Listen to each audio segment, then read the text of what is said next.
정봉재 정치쇼 1부 뉴스 브리핑.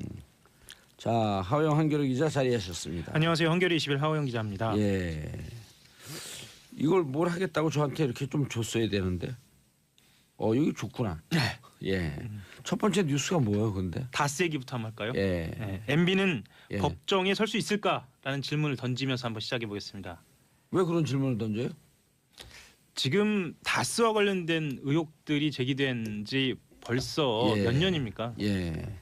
겨우 검찰에서 수사를 본격적으로 시작하겠다라는 이야기들이 이제 흘러나오기 시작했습니다. 본격적으로 수사 시작 안 했어요. 죄송합니다. 수사 시작 예. 아직 안 했습니다. 예. 야. 다스 비자금 의혹과 관련돼서요. 이명박 전 대통령하고 정호영 전 BBK 특별검사 고발 사건을 현재 검찰이 수사 중이긴 한데요. 이 내용을 인지수사부서에 사건을 재배당해서 본격 수사를 할 방침이라는 겁니다. 지금까지는 뭘 본격 수사요 이제. 이제 본격 수사한다는 거예요.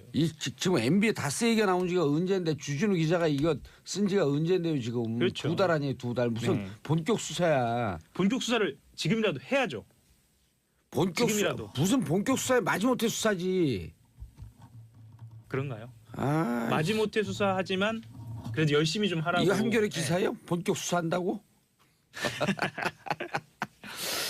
지금이라도 다행이죠. 본격 그렇죠. 수사하면. 예, 지금은 다행입니다. 예. 몇 가지 쟁점이 좀 있어요. 쟁점. 예. 쟁점 정리. 네, BBK 특검법의 수사 범위에 다스 비자금이 포함되어 있는지 여부. 그러니까 당시에 이건 당연히 이제 포함됐다라는 거고요. 그리고 가장 포함됐어요? 가장 핵심적인 것인데 다스의 운영권자 누구냐. 예. 이 얘기는 워낙 많이 들으셨겠죠. 법률적 소유가 아니라 실질적 운영이 문제고 예. 따라서 다퉈볼 만하다, 수사해볼 만하다라고 판단을 하고 있고요. 아, 검찰에서요? 네. 어허. 그럼 도곡동 땅의 실소유자도 나오는 거 아니에요? 거기까지 추적을 해봐야겠죠. 예. 그런데 사실상 시간이 얼마 남지 않았습니다. 예. 그래서 공소시효를 좀 따져보니까 대통령 재임 기간 5년 동안 정지된 공소시효 감안해 보면 그래도 얼마 남지 않았다는 겁니다. 얼마 남지 않은 게 얼마예요? 내년 2월 21일이요. 예, 그렇게 얘기해 주세요. 얼마 남지 않았다. 다 알고 있거든요, 그거. 그런가요? 예, 혼자만 아는 척하고 안 하지 말고 내년 2월 21일. 왜냐하면 네. 2007년 네. 정원 특검이 2월 21일 날 그렇죠. 다스에 대해서 공소권 없음 해갖고 발표했나요? 뭐라고 발표했나요? 네, 저도 그렇게 기억합니다. 예, 다스 실소유자 이명박 아니다. 그다음 BBK 아무 문제 없다. 네, 면죄부를 준 거죠. 면접으로 줬죠. 예. 꼬리곰탕 맛있다. 꼬리곰탕 내가 지금 사줄게요.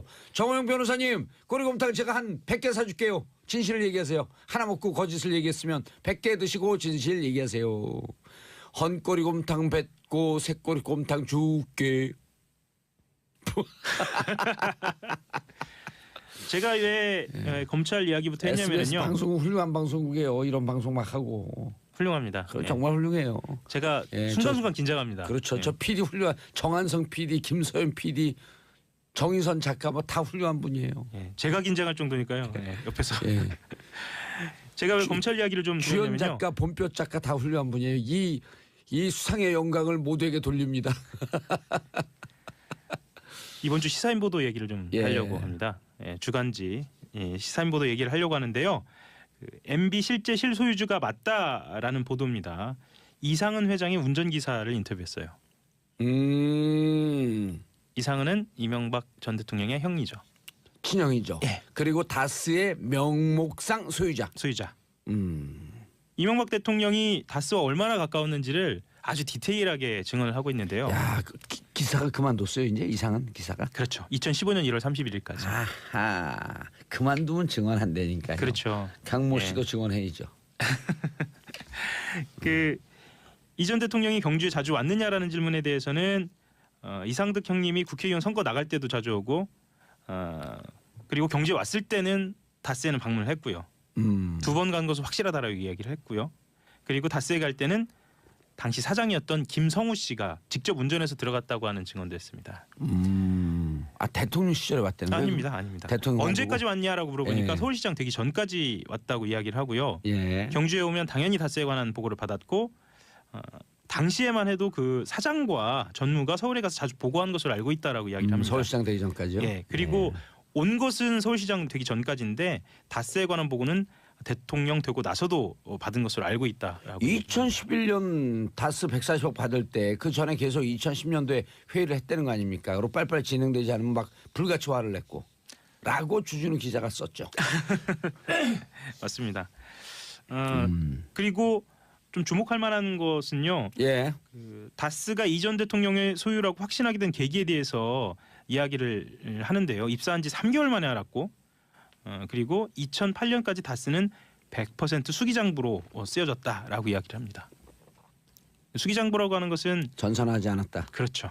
기록 남기지 않았다. 예. 그리고 이상은 회장이 당시 김성우 사장에게 요즘도 동생이 돈 가져가냐라고 묻기도 했다라고 이 운전사가 증언을 하고 있습니다. 어허. 예. 놀라운 얘기가 계속 쏟아지는데요. 예. 실소유주와 관련된 증언들이 계속 나오고 있는데요. 예. JTBC 얘기도 좀 더 해야 할 것 같아요. 예.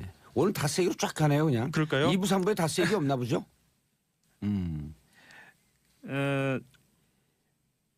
이명박 전 대통령이 이 1996년도에 종로 국회의원 선거에 나오고요. 예. 2002년도 서울시장 선거에 나오잖아요. 예. 그때마다 다스에서 10수명이 선거 지원을 나갔다 이런 예. 이야기입니다. 그리고 당시 상황을 조금 더 살펴보면은요. 3에서 4개월 정도 가 있었던 사람도 있었고 예. 급여가 또 다스에서 나갔다는 겁니다. 다만 이명박 전 대통령은 2007년 한 월간지 인터뷰에서 딱 한 명만 있었다 이런 얘기는 했었고요. 조금 더 들어가 보면요. 예, 계속 들어가세요. 그냥 감질나게 하지 말고 쫙쫙 들어가요. 예, 쫙쫙 들어가 보겠습니다. 예.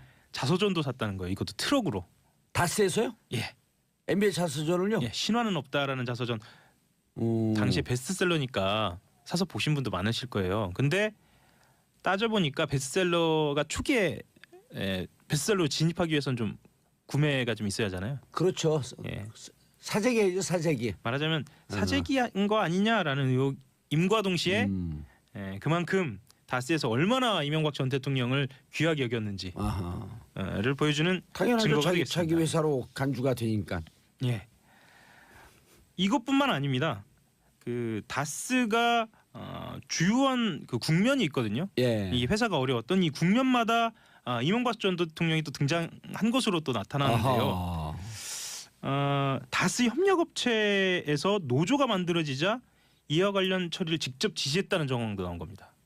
오. 다스 협력에서 어디예요, 이름이 거기는? 자동차 부품회사 세광공업입니다. 세광이요. 예. 예. 세광 더원. 예, 세광인데 2000년 2000년 7월 이 회사 노동자들이 민주노총에 가입한 직후에 다스하고 갈등을 일으키게 되면서요. 다스 측에서는 세광의 핵심 설비를 모두 회수해서 결국 회사가 문을 닫게 됐는데요. 그래서 이때 결정 과정이 그래서 그게 더원으로 넘어갔다라고 하는 얘기가 그때 나온 거네요. 예. 예. 이때 결정 과정에서 이명박 전 대통령이 개입했다는 증언이 더원이 나옵니다. 아니라 S1인가? S1이네요. S1 같네. 자회사 중에 몰아주고 있는데. 예. 이름 기억이 안 자회사 나. 저도 그 자회사 이름까지 정확하게 자회사가 지금 4개인데 기억이 그중에 안 하나로 납니다. 몰아주고 있고 그 하나의 지분을 이시영 씨가 75%를 갖고 있다. S1일 거예요 아마. 예. 그건 제가 다음 시간에 꼭 예. 확인을 해보겠습니다. 제가 확인해 줬잖아요. 금방 S1. 예. 경주에 있는 다스 본사까지 내려왔어요 이때요. 이명박 전 대통령이. 그래서 임원들을 모아서 회의를 직접 주재했고 2007년도에요. 예. 대통령 선거 와중인데 2000년입니다. 2000년. 2007년이요. 아닙니다. 2000년에 그랬다는 겁니다. 2000년에. 예, 2000년. 아까 시사인에서 보도한 그 운전기사의 증언하고 이 부분도 일치해요. 그러네요. 예. 서울시장 되기 서울시장 전까지. 되기 전까지는 왔었고 네. 서울시장 되고 난 다음에 대통령 되고 난 다음에는 계속 보고를 받았다. 네. 아하. 그리하여 이 세광이라는 업체는 결국 폐쇄됐습니다. 폐쇄했어요. 4개 그 예. 협력업체 중에 세광이 폐쇄가 됐고 네. S1하고 아마 주소지가 같을 겁니다. 그래서 예. 실소유주가 누구냐라는 것에 대해서 검찰이 주목하고 있는데 예. 하루만 해도 어제 하루만 해도 이렇게 많은 실소유주와 관련된 간접 증거들이 많이 쏟아졌다 이 말씀 드리려고 중앙지검 준비했습니다. 예. 산하에서 하는 거죠. 몇 차장 산하인가요 여기는? 아직 그 재배정 예, 할 수 있다. 재배당 할 수 되지는 있다. 않고요. 만약에 재배당을 하면 특수부에서 재배당을 받을 것으로 예. 보입니다. 근데 문제는 그때 당시에 BBK 수사했던 특수부 팀들 예, 그 팀들이 지금 다 검찰 내에 요직에 있어요. 요직에 있죠. 예. 그분들 속거래를 각오하지 않으면 안 되고요. 그리고 중앙지검 윤석열 지검장님 그리고 중앙지검 검사 1차장, 2차장, 3차장 한동훈 차장님이죠. 차장님들 기자들이 이렇게 달리는데 못들 하고 계세요? 수사하기 싫은 건가요? 못 하고 있는 건가요? 안 하고 있는 건가요? 기자들은 날라다녀. 하호영, 주진우 날라다녀요. 그런데 뭐 하고 있지 검찰은? 낮은 포복이에요? 물밑에서 열심히 하고 있는 것으로 좀 얘기를 저도 말씀을 드리고 싶은데 예. 요즘은 좀 그런 것 같지는 않네요. 요즘 물 밑에서 열심히 하다가 이제 물 위에서 열심히 하네요. 열심히 해야죠. 기자들이 이렇게 열심히 기사 쓰는데 온 국민이 궁금하잖아요. 다스에 대해서. 검찰 같은 경우는 일단 깃발을 들면 또 움직이거든요. 예. 빨리 깃발을 좀 들어야 할 것 같습니다. 깃발 드세요. 안, 예. 안 그러게 되면 다스 수사하지 않는 뒤에 정봉주 있다. 기승전 정봉주. 예. 예. 알겠습니다. 다음 뉴스. 뭐라고 밖에서 궁시렁궁시렁 그런 거는데 뭔지 잘 모르겠어요. 최경환. SBS 단독 보도 예. 하나 소개를 드리려고 하는데요. 최경환 의원이 국정원에 청와대 상납금을 늘려달라고 직접적으로 요구한 정황이 예. 포착이 됐는데요. 이것도 검찰발입니다. 예. 남재준 전 원장 때 얘긴데요. 매달 5천만 원이던 청와대 특수활동비 상납금이 예. 이병기 전 원장이 취임한 뒤에 1억 원으로 2배 늘었거든요. 예. 이때 최경환 의원의 요구가 있었다는 거예요. 청와대 상납금을 늘려줘라. 네. 그럼 다 알고 있었다는 얘기인데요. 다 알고 있었다는 얘기죠. 근데 본인 청와대 늘려주면 아하 추정이 되네. 본인이 한 번 1억 받았 거로 검찰이 지금 기소했잖아요. 예. 청와대 올려주면 덩달아 자신의 것도 올라갈 수 있으니. 양수겸장인가요? 청와대는 광팔고 예. 최경환 의원님 이 1억 청와대 준 돈 누구 돈인지 아세요?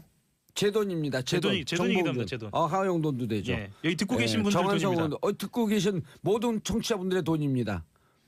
보는 라디오 보고 계신 시청자분들의 것도 됩니다. LA, 멕시코, 아르헨티나, 호주, 캐나다 모든 전 세계 살고 있는 분들 그분들의 가족이 낸 돈으로 당신이 받았어요.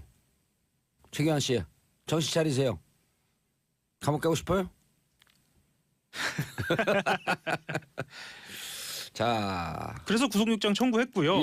예. 어떻게 될 거라 보세요? 불체포 특권을 갖고 있는 현역 의원이죠. 그래서 예. 영장 심사가 열리려면 체포 동의안이 국회에서 통과돼야 합니다. 예. 이건 홍준표 대표가 또 어떻게 판단하냐고도 좀 관련이 돼 있을 것 같아요. 그렇죠. 예. 이거 체포한 그리고 지금 임시국회가 열렸기 때문에 네, 최경환 소식은 잠시 후에 언니 뉴스에서도 달아요. 그렇죠. 또 언니들이 최경환 싫어해요. 그런가요? 그러면 왜 그러냐 우리 돈 다 훔쳐갔으니까. 그것도 서로 우리 보이니까. 돈이죠. 그렇죠. 그러면. 예. 자 다음 뉴스. 다음 뉴스 트럼프 한번 갈까요? 트럼프 한번 할까요? 예. 트럼프의 일상이 공개됐어요. 하하 성추행 추문. 성추행 추문부터 할까요? 예. 성추행 추문부터 말씀을 좀 드리면은요. 시간이 별로 없어요. 시간이 없군요. 예. 성폭력 피해 고발 운동인 미투의 파장이 도널드 트럼프 미국 대통령까지 왔는데요. 그 지난해 미 대선 기간입니다. 트럼프 예. 대통령으로부터 과거 성추행을 당했다고 주장했던 여성들이 현지 시각으로 11일에 기자회견을 통해 가지고 성추행 관련 의혹을 거듭 제기하고 의회에 조사를 공식 요구했습니다. 그럼 뭐 이게 러시아 스캔들 말고 이제 또 성 스캔들로 해갖고 탄핵해야 돼요. 탄핵 잘 모르겠으면 우리 대한민국 헌법재판소 탄핵 심판 한 내용 가져오면 되죠. 악재가 겹치고 또 겹치고 네. 이런 상황이죠. 그래서 예루살렘 터뜨렸나 보죠. 이건 미리 알고. 여러 가지 이유가 있을 겁니다. 극적으로 또 북한하고 대화하겠네. 네. 예, 알겠습니다. 하영 기자님 오늘 다스 좋았어요. 얘기할 게 한 타스가 넘었었는데. 감사합니다. 예, 인사하시고요. 한겨레 21 하호영 기자였습니다. 예, 저희는 언니 뉴스에서 한 다스의 소식을 갖고 또 돌아오겠습니다. 채널 고정하소서. 정봉주의 정치쇼 몇 부죠? 2부 시작했습니다. 여봐요, 모르잖아요. 2부 시작했습니다. 2부 순서 들어가겠습니다. 저 비웃은 거 아니었죠? 아닙니다. 소개도 안 했는데 어떻게 비웃습니까? 그래요? 비웃으면 그냥 얼른 문 열고 나가시라 그랬더니 자 언니 뉴스 추우신데 어떻게 오셨어요? 안녕하세요. 낚였어요. 소개하기 전에 들어오지 말라 그랬죠. 자, 최민희 의원님 방금 남자 목소리가 나왔어요. 안녕하세요. 최민희 의원님 자리하셨습니다. 안녕하세요. 네, 감기 걸렸어요? 그니까. 목소리가 섹시해졌어요. 감기 걸려갖고? 네. 오, 혼자만의 생각? 아 진짜 뭔가 어투도. 아, 저도 감기 걸렸어요. 전 요게 맥시멈으로 온 감기예요. 근데 봉도사님이 감기 걸리면 목소리가 방정 맞아지고 위원님이 걸리면 목소리가 부드러워지네요. 근데 뭐 방정 맞으셨어요? 지금 억지로 내서 그래요. 힘이 들어갖고. 아, 네. 소개도 안 받으셨는데 지적하시네요. 아. 다 낚였어요. 자, 양지열 언니 변호사. 안녕하세요, 양철입니다. 예. 자, 반론을 제기하기도 힘들어요 아니, 이제. 심지어 그 기분이 언니 안 좋아갖고. 변호사는 김어준도 언니라고 하던데. 왜 다른 방송 진행 카라 작가시? 접혔어요. 옷이나 펴고 얘기하세요. 고란사의 중앙일보. 안녕하세요. 판이 튀고 있어요. 중앙일보 고란입니다. 아니 제가 제 기사가 나오면 소심해서 댓글을 보거든요. 근데 예. 댓글 중에 아 그 고란사의 고란 기자님이구나. 기사하고 아무 상관없이. 깜짝 놀랐어요 진짜 댓글 보고. 예, 얼마나 많은 사람이 듣고 있게요. 그리고 우리 그런 거밖에 기억이 안 나요, 사람들이. 아 가긴 그래서 여기 나왔고 어떤 사람들 내가 막 부정적으로 얘기하니까 그거 싫어하는 출연자들인데 긍정적으로 얘기하면 기억이 안 나요. 걔 계속 이지아 변호사를 내가 1년 동안 공격했거든요. 그랬더니 새벽 2시에 이지아 변호사 부산에 있는 친구가 술 먹고 전화했더니 막 욕하더니 뚝 끊어요. 나 이지아 친구인데 그랬더니 걔 엑색색색 소리 뚝 끊어요. 근데 그래서 이지아 변호사한테 물어봤어요. 누구냐 그랬더니 30년 전에 만나고 못 만난 친구. 친구를 찾아주셨네요. 예. 잠시만 이상가족 상봉을. 자, 첫 번째 뉴스 누구예요? 순서가? 제가 아, 진행하겠습니다. 예, 최민희 의원님, 최경환 의원 태포동의안이래. 체포동의안. 공이 국회로 넘어왔다. 그럼 국회에서 축구하는 거예요 이제? 고기도 먹었다. 네, 이제 국회에 체포 동의안이 넘어오면요. 아유 가련해 죽겠어. 아유 본회의 가련사의 최민희야. 본회의에 보고된 때부터 24시간 이후 예. 72시간 그냥 이내에 퇴근하고 쉬세요 오늘. 그럴 순 없죠. 예, 계속하세요. 네, 표결해야 하거든요. 음. 이 본회의가 22일 날 열립니다. 22일. 네. 예. 그런데 그렇게 되면 하루가 지난 23일 오후 2시에 본회의부터 표결이 가능해요. 예. 그런데 중요한 건 이날이 임시국회가 끝나는 날이라는 겁니다. 예. 예. 밖에서 지금 작가분들이 안쓰러웠고 가능하면 다른 패널들이 구라를 많이 풀어주세요. 최민의래. 너무한다 진짜. 최민의. 의리. 예. 최민희 의원님 분량을 좀 다른 분들이 대신 소화해 달라. 그러게요. 그러면 22일 날 전에 어떻게든 표결을 해야겠네요. 붙여야겠네요. 안 그러면은 표결 아니죠. 22일 날 그 열리니까. 네. 그러니까 이제 그 시민 여러분께서는 임시국회가 뭐 며칠부터 며칠 11일부터 23일 열린다 그러면 본회의가 매일 열리는 줄 아세요. 근데 그렇지가 않다는 거예요. 저는 국회는 해봐도 매일 열리는 줄 알아요. 그렇죠. 그런데 본회의는 여야가 합의된 날짜에만 열립니다. 자, 합의된 날짜 22일에? 네. 아하. 그럼 22일 지금 회기 중이니까 네. 최경환 의원을 현직 의원님으로 체포하려면 체포 동의안이 통과해야 된다. 네. 과반수 출석과 과반수 과반 찬성. 찬성입니다. 이건 뭐 떼놓은 당사 아니에요, 그럼? 홍준표 자유한국당 대표가 제일 먼저 보내고 싶어 할 텐데. 그럼 너무 쉽게 통과가 될 것 같은데요. 그럼요. 네. 그때 아니 그 통과되라는 데는 민주당이 다 반대표 던져보지 한번. 그래도 통과될 거요? 무슨 말씀이세요? 그래도 통과돼요. 설마요. 그래요? 근데 이제 설마 일부러 사는다고요? 이러시는 거고요. 네. 지금 자유한국당은 굉장히 속내가 복잡하실 겁니다. 예, 이 본회의에 전원이 참석해서 반대했을 경우 후폭풍이 두렵잖아요. 그렇죠. 참석해갖고 찬성하면 또 대구 가면 돌 맞을 것 같고. 그렇죠. 그리고 이제 본회의에 참석을 안 하자니 방탄국회 논란이 예. 다시 일 것 같잖아요. 그렇죠. 그래서 세비 깎자. 세비 2.7% 올리고 본회의도 안 나오냐. 그럼 다른 사람들 잘 몰라도 우리가 계속 얘기할 건데. 그렇죠. 무노동 무임금을 주장해야죠. 아니 네. 그래서 저는 이 뉴스를 보면서 드는 생각이 이 국회의원들한테 면책 특권을 준 게 예. 불체포 특권인가요? 뭐 이걸 네. 준 게 그 군사 독재 시절에 뭔가 국회 안에서만이라도 뭔가 발언을 제대로 해라라는 의미에서 준 거잖아요. 근데 지금 보면 이 면책 특권이나 불체포 특권이 뭔가 국회의원들이 불법을 저지른 국회의원들이 빠져나가는 수단처럼 이용하는 듯한 느낌을 받아요. 그런 이제 받은 짓을 게 많이 아니라 그 하시죠. 40년 전부터 받았어요. 그래서 네. 국회도 그렇고 검찰도 그렇고 경찰도 그렇고 안기부도 그렇고 단점이 있어요. 우리나라 개혁의 단점은 개혁 당사자가 개혁을 네. 추진해야 된다는 거예요. 네. 또 아무도 안 해요. 예를 들어 우리 정봉주 정치적 개혁하자 하자. 그럼 우리가 개혁하는 게 아니라 청취자분들이 개혁에 칼을 드는 거거든요. 네, 예. 근데 국회 이런 데만 안 그래. 자기들이 해야 되는 거야. 그래서 저는 이번 기회에 이 국회의원의 면책 특권에 대해서 다시 한번 생각해보는 계기를 마련했으면 어떨까 국회의원들이 싶은데. 항상 국회 바꾸겠다고 하면서 꺼내드는 뭐 여러 다시 가지 한번 카드 중에 생각해보는 하나가 계기를 만들어 그거예요. 없애버리면 되죠. 어차피 안 돼요. 어차피 안 근데 돼요. 의미도 있긴 해요. 네. 여전히 그러니까 자칫 잘못하면 검찰이나 이런 경찰에서 힘이 너무 세졌을 네. 경우에 국회가 위축될 수는 있거든요. 항상 네. 그 분사 정권만이 아니더라도 잘못될 수도 있기 때문에 사정기관에 사정기관에 힘이 의해서 세졌을 때 그러니까 정부의 견제를 받지 않는 부분은 네. 남겨둬야 되긴 하는데 목소리 남자 목소리도 좀 이렇게 똑똑할까? 목소리 지난번 근데 예산안 통과될 때랑 모양이 비슷해지지 않을까요? 어차피 국민의당도 네, 예. 적폐청산에는 기본적으로 원칙적으로 동의하고 있잖아요. 아 그럼 최경환 의원이 적폐화된 거예요? 지금 수사에서는 그런 느닷없이 낚였어. 아니 어제 새롭게 나온 뉴스가 최경환 의원이 돈을 1억 원을 받은 거가 문제가 아니라 예, 5천만 원 주던 걸 1억으로 올렸다. 1억으로 올렸고 박 전 대통령이 돈을 받아야 된다는 것도 최경환 의원이 나서서 받게 해줬다는 거 아니에요? 챙겨줬다는 그게 거 아니에요? 어제 보도 나온 건 사람이 몰라요. 오늘 일부에서 하영 기자가 얘기했어요. 아 어제 SBS 단독이었습니다. SBS 단독이라는 것도 밝혔어요. 아, 네 죄송합니다.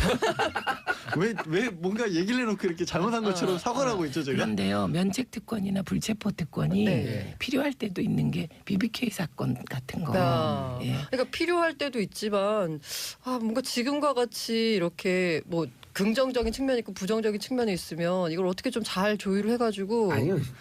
근데 이거 면책 특권 있어도 네. 이렇게 그 체포 동의안 넘어왔을 때 국회의원들이 클리어하게 아주 깔끔하게 참석해갖고 찬성표 던지면 되는 거예요. 결국 법이 문제가 아니라 운영의 문제다라는 맞아요. 얘기인 거예요. 최근에는 그 체포 동의안 가지고 방탄도 국회라고 할 정도까지 잘 운영을 못해요. 못했어요. 국회의원들도 돌맞기 때문에 너무나 안 돼, 그 이제. 표가 드러나기 때문에 네. 그리고 그렇게 한 게 예전에는 정말 그 매체의 발전이 굉장히 중요하다고 하는 게 예전에는 그러거나 말거나 그 신문에 방탄 국회하고 막 신문 기자분들이 막 그 사설로 뭐 비판하고 이런 정도에 끝났는데 이제는 중계 방송이 돼 버리잖아요. 방탄 국회하면 그렇죠. 또 모든 사람들이 거기 그 표결한 거 사진 찍었고 SNS 다 돌리니까 5천만이 기자예요. 네. 이게요, 이거 해결할 길이 있어요. 오. 이게 비공개 투표예요. 아 맞아요. 이거 비공개 투표. 이거 공개 비공개예요? 투표하면 된다. 그렇죠. 지금 뭐 이렇게 국회 보면 인사관에 이렇게 아니 인사에 관해서는 네. 비공개예요. 예. 그런데 그래서 대법원장 무슨 임명 네. 임명 동의안 이런 등등 다 비공개예요. 그런데 비공개인데 우리 국민은 비공개 권한을 위임한 적이 없어요. 그건 국회 오늘 법으로 방청객이 바꾸면 되죠. 반응이 좋으시네. 네. 아주 괜찮은 방법 같은데요. 그래서 이거 공개해버리면 돼요. 네. 모든 표결은 공개거든요. 근데 인사와 관련된. 근데 이건 인사가 아니라 사실은 어찌 보면 불체포 특권의 남용이거든. 그렇죠. 이거 아니, 공개하자 이름을 하자. 예. 저기 지난번에 자유한국당 홍준표 대표도 어쨌든 최경환 서청원 의원에 대해서 인위적으로 청산을 안 하더라도 예. 자연 소멸할 것이라고 본인의 63세 생일날 밝히셨잖아요. 본인의 63세 생일날. 예. 가론 토론이 그날 열렸거든요. 그래서 63세 생일이라 그러지 뭐 아, 이제. 생일이네. 아니, 그렇게 그런데도 밝혔거든요. 방탄특검법도 하셨잖아요. 아 그래요 맞아요. 이중적이에요. 예. 이중대예요. 아니 그런데 저는 BBK 때 국회에서 주장했으면 감옥 안 갔어요. 근데 왜 그랬어요? 저는 이 기자회견 어디 가서 한지 아세요? 검찰청. 당신들 앞마당 가서 싸우마. 그래서 바로 약간 그러니까 괘씸죄까지 찍힌 거. 아니 그러니까 최재경 그때 그 중수부장이 가급적 국회 가서 기자회견 하시죠. 여기는 우리 땅이니까. 멋있어요. 예. 국회에서 가결돼도 영장 실질 심사는 받게 되는 거죠, 변호사님? 이거는 왜냐하면 이게 개인으로서 국민의 한 사람으로서 받는 권리이기 때문에 아. 판사 앞에서 직접적으로 내가 구속이 될지 말지를 소명할 수 있는 절차지 않습니까? 예. 국회에서 절차하고 상관없이 받는 거죠. 근데 영장 실질 심사 받으면 예. 세 가지 이유 아니에요. 도주 우려, 증거인멸, 주거 예. 도주, 증거인멸, 사안의 중대성. 네. 그런데 이미 몇 번 안 나오려고 그랬기 때문에 도주 우려가 있잖아요. 근데 도주 우려를 실질적으로 따지는 게 예. 사실은 사안의 중대성을 가지고 따지거든요. 그러니까 주거 부정이라는 게 하나 더 들어가는데 국회의원이 주거 부정일 리는 없으시잖아요. 그리고 증거인멸 같은 경우도 사실은 여태까지 그 이미 국정원 자료가 다 나와 있기 때문에 검찰로서 이거를 사유로 들기는 어려울 거예요. 근데 결국 사안의 중대성인데 이게 다른 것도 아니라 전직 대통령이 지금 구속돼 있는 사안과 직결돼 있는 거잖아요. 더군다나 그렇죠. 이제 새롭게 나온 혐의고 예. 기존의 미르나 K 같이 제3자 뇌물죄도 아니고 대통령이 직접 돈을 받아 직접 뇌물수수죄에 그에다가 이 당사자가 분이 구속이 지금 되어 있고 교사를 한 것처럼 될 수 있거든요. 지금 부추겼다는 거 아니에요? 검찰이 봤었을 때는. 그러면 SBS 단독. 예, 뭐 SBS와 JTBC 두 군데가 다 단독이라고 어제 주장을 해서 어느 쪽 단독인지 잘 모르겠어요. 단독. 단독이 아니라 단독.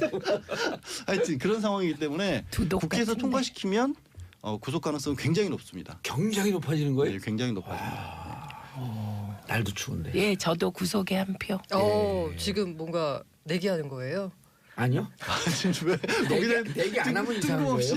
뜬금없이 이게 저도 어느 쪽으로 고란사는 표를 어떻게 던져야 해? 되나. 고란사는 어떻게 해야? 저는 다중 추수주의로 다중 추수주의.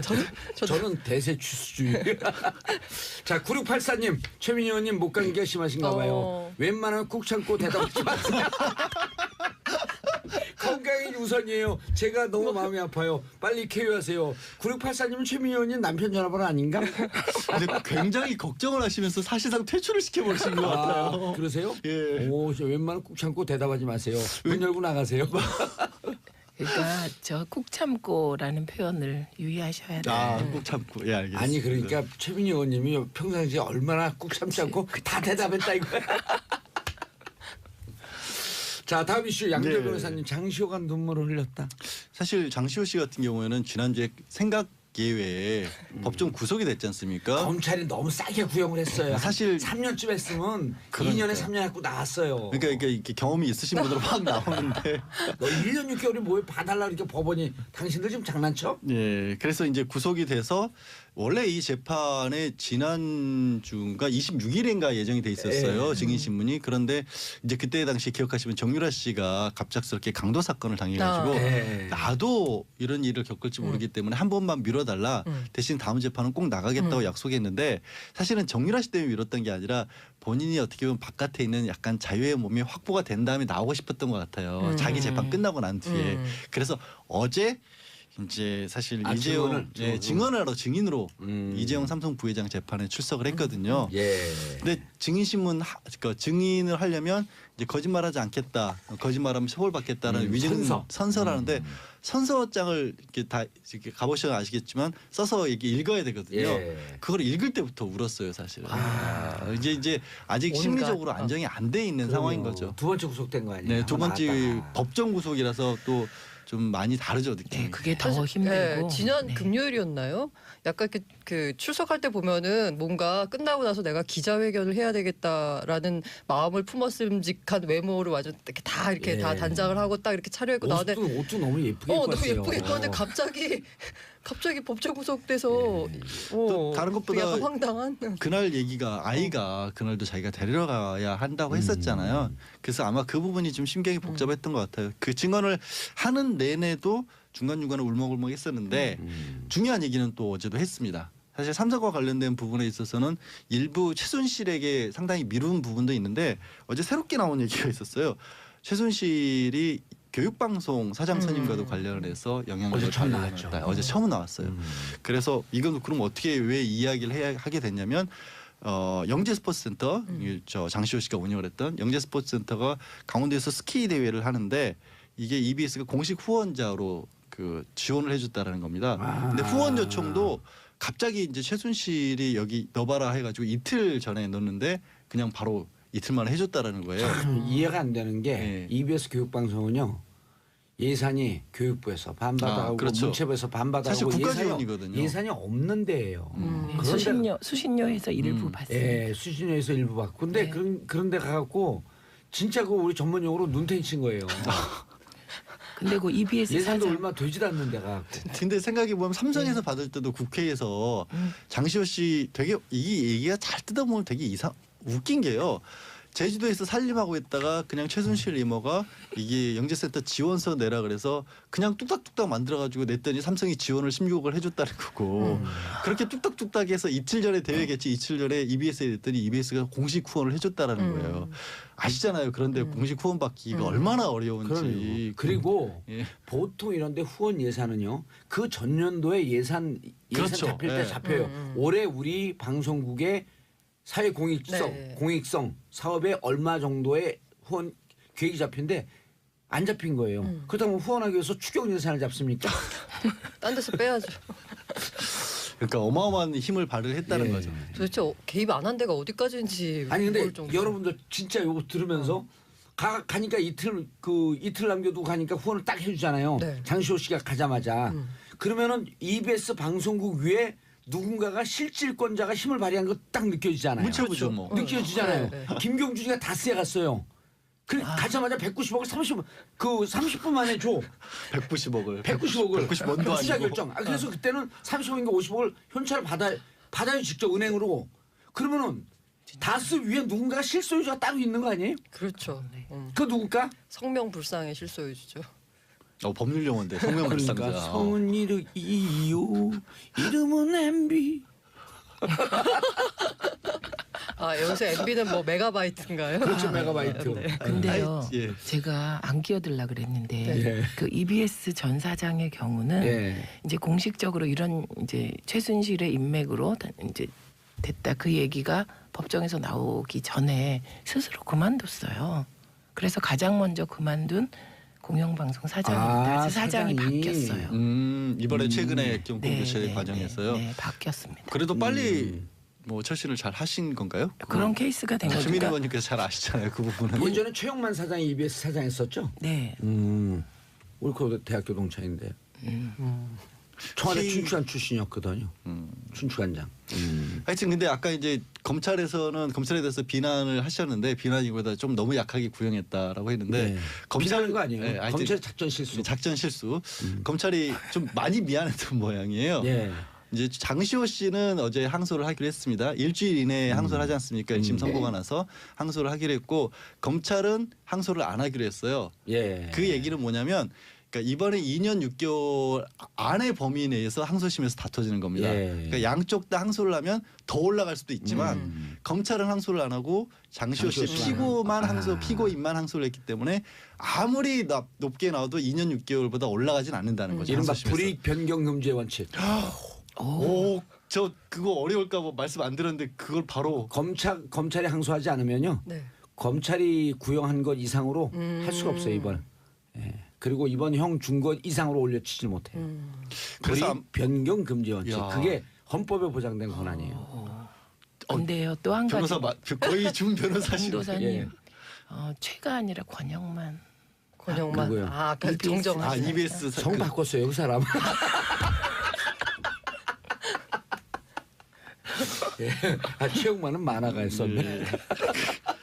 하여튼 항소심 전망까지 말씀을 드리면 예. 아마 지금 법정 구속 그러니까 항소심이라는 게 2년 6개월이라는 형도 사실 집행유예가 많이 나오는 그렇죠. 형량이거든요. 항소심 가서 2, 3개월 정도 시간을 끌면 이미 6개월 정도 구속이 됐었고 한 3개월 정도 추가 구속이 되면 대개 이제 3분의 1 정도의 형량을 마치면 집행유예를 많이 해주는 경향이 있어요. 근데 여기서 2년 6개월을 유지하면서 집행유예가 아니라 2년에 3년. 뭐 보통 이렇게 그럴 칠까지 가능성이 생각- 많이 있죠. 예. 그러면 2년에 3년이면 사실 2년이면 실제로 반은 9개월 사는 정도 거거든. 하면 거의 절반 가까이 형을 산 거라서 그런 경우에는 뭐 판결문에 피고인이 실제로 많은 뭐 집행을 했고 반성하고 있고 반성하고 뉘우치고 있으며. 그럴 경우 가능성이 높아졌다라는 거죠. 검찰이 항소를 안 했으니까. 그리고 검찰은요 추가 조사한다 그러면서요 수시로 불러요 이제 장시호 씨를. 특혜 주는 거예요? 아니요 조사를 계속 해야죠. 왜냐하면 새로운 증언도 나왔으니까. 그 새로운 증언이 나왔으니까. 그 검찰을 수시로 불러봐요. 불러 조사를 해야 돼요. 검찰이 바쁘더라도 이런 건 조사 계속 해줘야 돼요. 우리가 검찰에 대해서 너무 많은 걸 알고 있어. 두 손을 모으고 기도하고 있어요. 여기까지. 추운데 또 왔다 갔다 검찰 왔다 갔다 하면 너무 힘들어요. 그래도 철저히 조사하기 위해서 불러줘야 돼요. 있는 것보다 나오시는 게 낫지 않으세요? 아니, 철저히 조사하기 철저히 위해서 조사를 위해서. 계속 불러줘야 돼. 봉도사님 분 저기 조사를 안 받으셨잖아요. 예, 아예. 저는 조사를 안 받아요. 조사할 필요가 면회도 많이 없었나? 안 받으시고. 예, 알겠습니다. 밖에서 오늘 난리가 났어요. 빨리 끝내라고. 자, 광고 듣고 3부 돌아오겠습니다. 채널 고정하소서. 정몽재 정치쇼 3부 순서 들어가겠습니다. 자, 아까 2부에서 다 정리됐죠? 2부에서 하던 얘기. 뭔 얘기를 했죠? 근데 우리 불이익 변경 금지 원칙. 불이익 변경 금지 원칙. 엄청 장시호 씨 어려운 얘기다가 네. 그래서 항소심에서 한 2, 3개월 정도 지난 다음에 네. 집행유예 집행으로 가능성이 좀 가능성이 많이 높아진다. 왜냐하면 이미 1년 정도 9개월에서 10개월쯤 살았기 때문에. 그렇습니다. 예. 꽃피는 봄이 오면 언니가 돌아온다. 아, 자, 순서 조정할게요. 오늘 얘기할 순서. 고란 기자님. 네. 가상화폐 규제. 네, 제가 워낙 이 비트코인 기사를 많이 써보니까 누가 저를 비코 기자라고 부르더라고요. 네, 미코가 아니라 비코. 그래서 비스코리아? 아, 네. 그래서 어제 청와대 수석 보좌관회의가 있었어요. 예. 거기서 이 비트코인은 정부는 이걸 가상 통화라고 부릅니다. 가상 통화 동향과 대응 방향을 검토한다라고 하면서 이제 서면 브리핑을 했거든요. 이 정부는 가상 화폐와 관련한 현상을 엄중하게 인식하고 향후 상황을 예의주시하면서 불법 행위에 대해서는 엄정하게 관리하면서 필요한 대책을 마련키로 했다라고 일단 원칙을 밝힌 거거든요. 일단 공자님 말씀하신 거네. 그렇죠. 근데 이게 지금 보면 지난 주말에 네. 한 언론이 가상 통화 거래 전면 금지라는 보도를 냈어요. 일면에다가. 그러면서 가격이 그때 금요일 날 고점이 2,500만 원까지 올랐다가 1,450까지 떨어졌죠. 그렇죠. 그렇게 네. 폭락을 했는데 이런 식으로 이제 거래 금지에 나왔는데 이렇게 이제 정부가 약간 그동안에는 야 이거 뭔지 잘 모르겠는데 이거 규제를 우리가 해야 되나 말아야 되나 이걸 또 성격을 어떻게 정의해야 되나 말아야 되나 이러면서 그 정부 많은 부처에서 이 성격이 뭔지 몰라요? 그렇죠. 이 사실 이 비트코인이라는 게 이거 정의하기 되게 애매하거든요. 이거 화폐도 아니고 그렇다고 금융 상품이라고 하자니 그것도 좀 애매하고. 아니 무슨 사람이죠? 그 사람 변한 일본 사람 이름이 기억이 안 나는데. 사토시 나카모토요. 네, 나카모토 한 그대로 하면 되잖아요. A peer to peer. 아니 정치쇼를 안 들어서 그래요. 네. 예. 아니 이쪽 항구에서 저쪽 항구로 직거래할 수 있는. 네.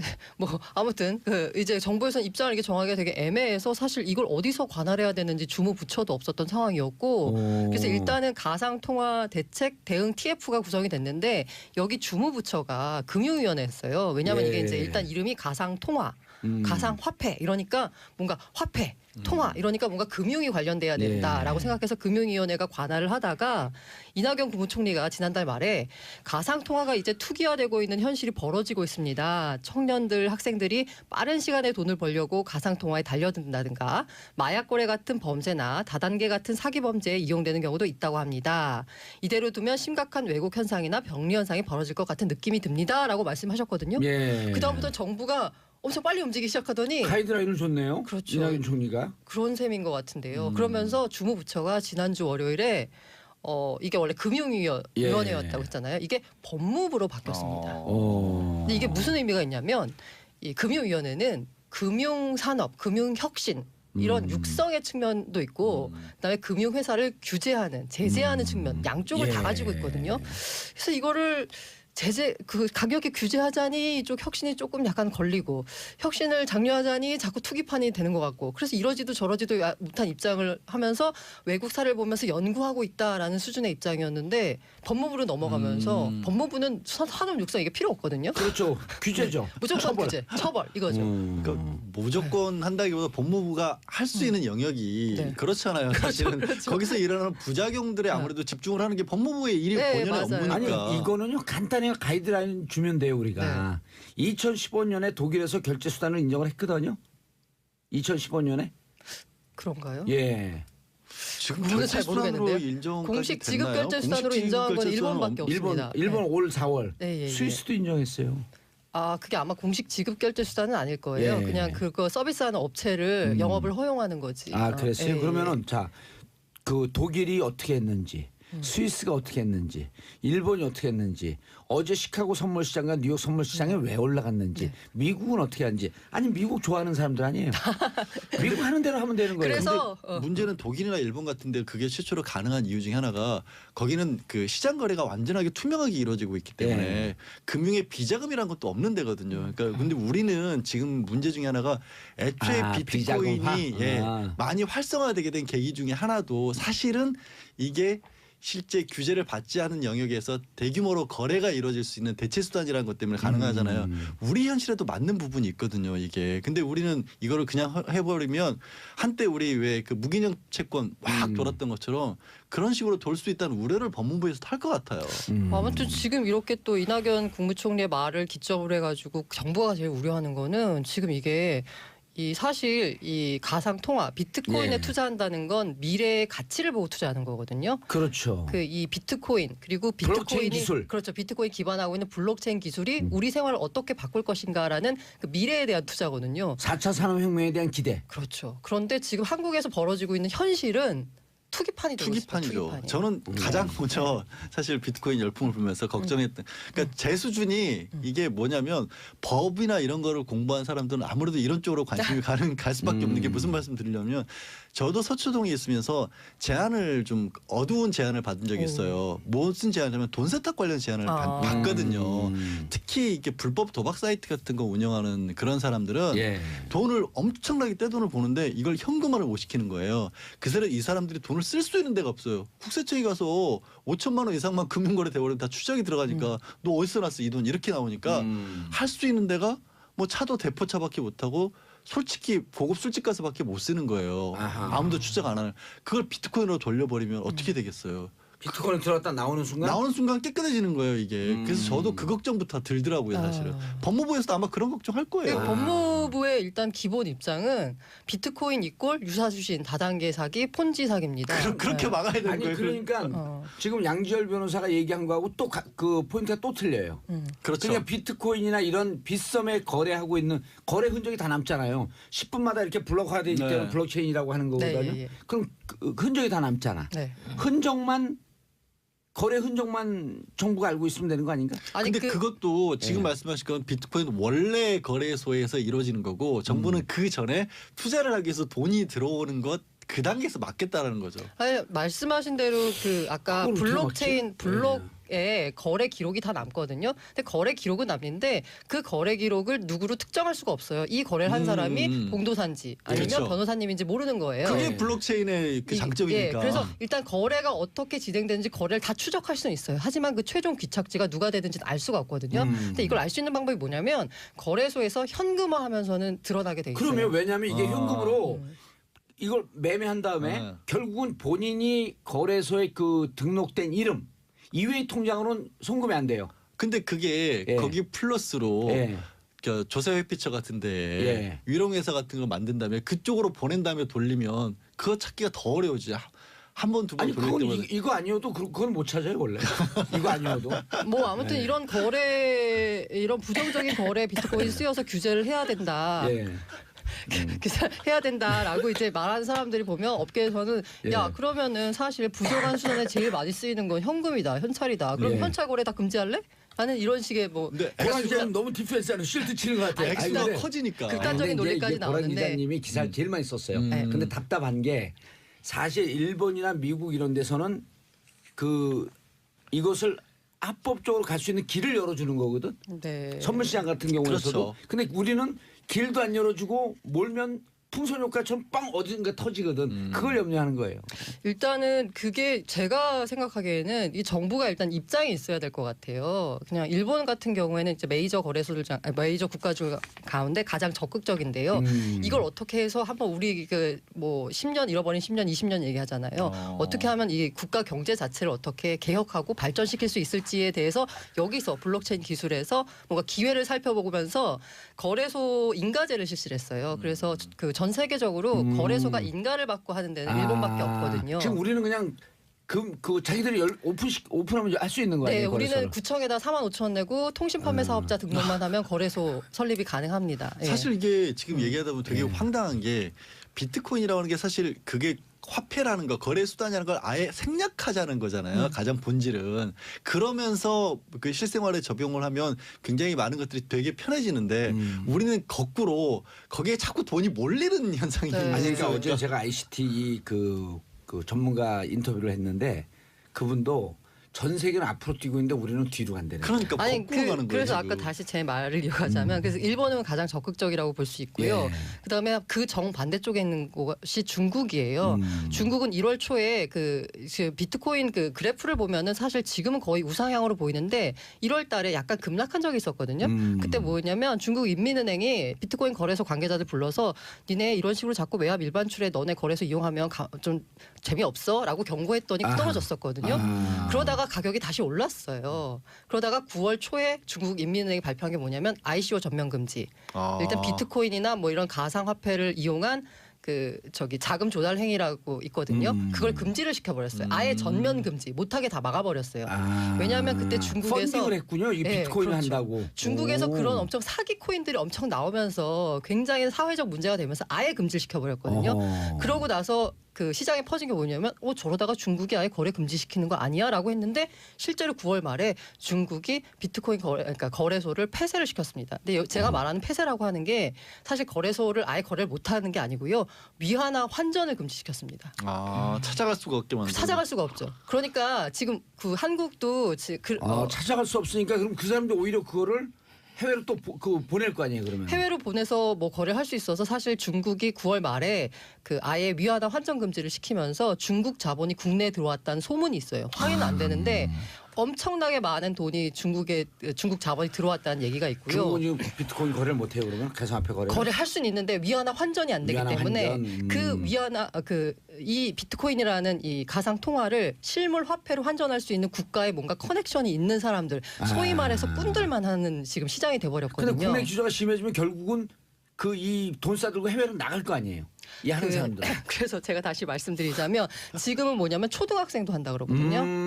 그리고 사실 이 비트코인이라는 게 1,000원만 있어도 거래가 돼요. 예. 그 용돈 받아서 투자한다 이런 사람들이 많을 정도로 왠지 하다 안 그런데 이제 하고 있는 사람이 앞으로는 이렇게 이상해질 것 같아. 앞으로 막으면 그 꾼들만 나가서 한다. 그래서 이 업계에서 요구하는 거는 업계에서도 인정해요. 지금이 투기판을 흐르고 너무 거래 그 기반 시스템이 취약해가지고 사고가 날 확률이 높다 해서 예.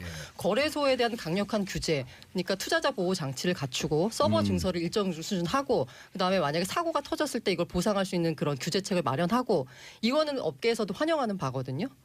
그런데 이 정부는 이렇게 되면 거래소를 정부가 일종으로 거래를 허가해주는 느낌을 주잖아요. 그렇기 때문에 정부에서 걱정하는 거는 허가를 하는데 왜 정부에서 걱정하는 건 미국 지금 일본 좋아하면서 이런 투기가 더 많이 벌어질 걸 우려하고 있는 거고 그래서 지금 강력한 규제책 얘기가 지금 나오고 있는 거고요. 비트코인을 개발하겠다는 얘기는 안 해요? 이게 문제예요. 이게 가장 큰 문제가 다른 나라도 뭐냐면 비트코인 개발하려고 난리가 났는데. 한국 그 비트코인이라는 이 가상 통화 그러니까 가상화폐, 암호화폐를 암호화폐. 보면 세 가지가 있어요. 개발 측면이 있고 채굴 측면이 있고 거래 측면이 있어요. 개발, 예. 채굴. 거래가 있는데 사실 거래가 이 비트코인 개발이나 채굴이나 이 유동성을 공급하는 측면에서는 상당히 중요한 한 축이긴 한데 우리나라 시장은 거래에만 치중돼 있어요. 사실은 개발, 채굴에도 신경을 써야 되는데 그렇죠. 특히 개발이죠. 개발이죠. 블록체인 기술의 발전. 네, 어제 최종국 금융위원장이 한 얘기가 도대체 비트코인이 창출하는 경제적 가치가 뭐냐? 1도 없다. 그래요? 금융위원장이요? 지금은 그런데 네. 기재부 장관은 또 달라요. 혁신적인 측면도 있다. 이렇게 아니 얘기해요. 그 부분도 약간 오해를 빚은 게 뭐냐면 이 김동연 경제부총리가 기획재정부 장관 어제 말씀하신 게 뭐냐면 그 확대 경제장관 회의가 열린지 기자들이 막 물어봤어요. 물어보니까 그 비트코인 규제와 관련된 취재 질문에 어떻게 답했냐면 금융이나 거래 측면에서 혁신적인 측면도 없지는 않다라고 답했어요. 근데 지금 뉴스를 보신 분들은 이 부분에만 집중하시는데 그 뒤에 무슨 얘기를 하셨냐면요. 그 앞에 이게 아니라 그 앞에 무슨 얘기를 했냐면 투자자 보호나 투자 과열과 관련해서 일부 규제 필요성이 제기되고 있다. 국내 투기 과열과 해외 동향 추세를 같이 검토하며 예의주시하고 있다. 그건 맞는 그러니까 말. 입장이 다 같은 거예요. 쉽게 말하면. 그러니까 뭔가 혁신 쪽에서 신경을 써야 되겠는데 너무 투기판으로 흐르는 게 우려된다는 거는 다 공유하고 있는 거고요. 그리고 아까 말씀하신 대로 이게 혁신 이거하고 연결되는 건 방향을 맞는데 틀어줘야 되지 않나? 개발 쪽이나 이런 그 최고 혁신은 쪽으로. 맞는데 예. 그 사실 보면은 그 부가가치의 경제적 가치를 창출할 수 있는 가장 큰 부분은 개발이거든요. 개발이죠. 개발. 예. 그런데 한국에서 진행된 ICO가 지금 한 건인가 두 건밖에 없고요. 그나마도 뭐 별 그 국제적인 규모로 보자면 크지가 예. 않고 그리고 그 ICO 된 코인들이 거래되고 있는 것도 별로 없고요. 질문요. 네. 이더리움을 개발한 그 러시아 출신 예. 지금 폴란드인가 헝가리 어디로 그 망명이 망명이 있잖아요. 아니고 아버지가 러시아 출신인데 캐나다로 이민 가셨죠. 아, 그랬어요. 어. 근데 그 친구가 만들 때 네, 예. 이더리움 만들 때 19살이거든요. 백서를 낸 게 17세였어요. 예. 근데 그 이게 지금 개발한 사람들이 10대, 20대라는 거예요, 대부분이. 네, 예. 그래서 어제 그 ICT 전문가 뭐라 그러냐면 이들이 살아갈 미래에 기성세대 고춧가루 뿌리지 마라. 이게 사실 뭐 대부분 10대, 20대는 아니고요. 그 부텔이 약간 좀 특이한 케이스였는데 10대 때 개발한 거고 사토시 나카모토는 뭐 사람인지 집단인지 모르잖아요. 아무도 몰라. 일본 아무도. 사람인지도 모르고 네. 지금 뭐 살아있는지 죽었는지 아니면 컴퓨터 프로그램인지 이것도 뭐 전혀 알 수가 없는데. AI인지도 모른다잖아요. 네. 아니 근데요 그 우리 고란 기자님도 이게 우리나라는 그 비트코인이 거래에만 집중하면서 네. 투기 열풍이라서 네, 문제라고 맞아요. 하셨잖아요. 네. 그러니까 정부는 그 투기 열풍에 대해서 답을 해야 되는 의무도 네. 있는 거죠. 그래서 답을 해야죠. 지금 이게 법무부로 부처가 이관하면서 법무부가 생각하는 거는 지금은 너도 나도 주부 학생 뭐 노인들 뭐 다 가릴 것 없이 다 투자하는 투기 열풍이 일고 있는데 뭔가 거래를 굉장히 어렵게 만들어서 소위 말하는 꾼들만 거기서 놀아라. 라는 식의 자꾸 꾼꾼한데 지금 상영되고 있는 영화 홍보해 주는 거 아니에요? 감독 홍보? 나고 있는 것 같습니다. 예. 어쨌든 전 세계적인 흐름과는 네. 좀 그 역행하고 있는 것만은 분명하죠. 네. 근데 그라운드 제로라고 하더라고요. 네. 우리나라. 근데 전 세계적인 흐름과 역행하고 있는 것도 맞는데 전 세계적인 흐름과 달리 우리나라가 지나치게 투기장화돼 가는 측면이 아니, 그러니까 있죠. GDP 대비로 전 예. 세계에서 우리가 1.9%가 그런데 예. 비트코인 거래량은 20%가 넘는데요. 네, 맞아요. 아니 그 가상화폐 거래량이 한 15%쯤 돼요. 그래서 일본이 50%, 혹시라도 중국이 사고가 나면 대한민국에서 날 가능성이 가장 높다라고 그러더라고요. 우리나라 사람들이 뭐 그것만 들걸 사교육도 들끓지. 네, 화끈한 우리 성격 같아요. 마지막에 결국 긍정적으로 얘기하는 거네. 자, 칼부림한 남편 집행유예 양 변호사님, 아. 양 변호사님 변론했어요? 아니요, 그건 아니에요. 뉴스에 나왔는데 네. 좀 어떻게 보면 이걸 그 표현이 그렇게 나는데 좀 자주 있다 아니면 이게 뭐 특별한 사건 같지 않은데 이게 왜 문제인가? 그러니까 이런 일이 아직도 이어진다는 게 좀 문제인 것 같은데 발단은 이렇습니다. 30대 남편하고 아내하고 아이도 있는데 어린 아이가 있는데 이게 자꾸 시댁만 가자 그런다면서 아내가 왜 당신은 당신 생각만 하느냐 친정에는 안 가면서 이게 발단이 돼서 부부싸움을 했는데 그러니까 이제 고 기자도 웃잖아요. 너무 이게 흔한 일처럼. 근데 네. 이 남편이 굉장히 과도하게 나왔죠. 그걸 가지고 폭행을 시작을 해서 어머, 이제 아내가 폭행하면 안 되는데. 도망가니까 뭐 머리채 휘어잡고 끌고 들어오고 주방에서 흉기 가져오고 그다가 이제 결국 이제 부탄가스통 꺼내가지고 라이터로 불 붙여서 너 죽고 나 죽자 뭐 이런 식으로까지 간 거예요. 그동안 아이까지도. 많이 누적이 돼 있었구나. 그러니까 누적이 된 건지 아니면 그 전에도 평소에도 그런 그랬던 일이 거 있었던 아니에요? 건지 네. 모르겠는데 결국 그래서 이제 충동 조절 장애? 뭐 하여튼 그래서 보호관 저 그것도 받기로 했어요. 그래서 치료도 받기로 했는데 결론은 근데 굉장히 심했던 것으로 들리잖아요. 예. 근데 징역 10월에 집행유예 2년으로 끝났어요. 남편이요? 예, 그럼 나온 거잖아요. 나온 거죠. 바로 나온 건데 나온 길을 아내가 원했어요. 처벌을 원하지 않는데 가정을 지키고 싶다. 그래서 이제 이 기사를 놓고 말들이 많은 이유는 뭐냐면 과연 그 아내는 진정으로 원했을까?